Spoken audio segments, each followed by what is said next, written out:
చిన్నపిల్లల healthy item khichdi కోసం 2 table స్పూన్ల రైస్ని శుభ్రంగా కడిగి ఓ పావు గంట పాటు నానబెట్టుకోవాలి. అలాగే 2 టేబుల్ స్పూన్ల పెసరపప్పును కూడా కడిగేసి ఓ పావు గంట పాటు నానబెట్టుకోవాలి. తర్వాత కొన్ని టమాటా ముక్కలు, కొన్ని క్యారెట్ ముక్కలు, కొన్ని బంగాళాదుంప ముక్కలు, అలాగే ఒక రెమ్మ కరివేపాకుని పక్కకు పెట్టుకోవాలి. తర్వాత కుక్కర్లో ఒక హాఫ్ టేబుల్ స్పూన్ వరకు గీ వేసుకొని అది హీట్ అయ్యాక హాఫ్ టేబుల్ స్పూన్ జీరా వేసుకొని వేయించుకోవాలి.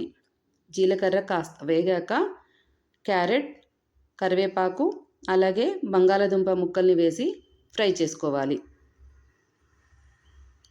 ఇవి కాస్త ఫ్రై అయ్యాక అందులోకి టమాటా ముక్కల్ని కూడా యాడ్ చేసుకొని ఫ్రై చేసుకోవాలి. ఆ తర్వాత పెసరపప్పుని అలాగే రైస్ని కూడా యాడ్ చేసుకొని మొత్తాన్ని కూడా 2 నిమిషాల పాటు ఫ్రై చేసుకోవాలి. 2 నిమిషాల తర్వాత 2 గ్లాసెస్ వాటర్ యాడ్ చేసుకోవాలి.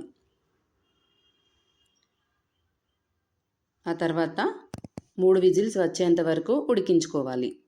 చూడండి ఎంత మెత్తగా ఉడికిపోయిందో. చిన్నపిల్లలకి ఇది చాలా అంటే చాలా హెల్దీ.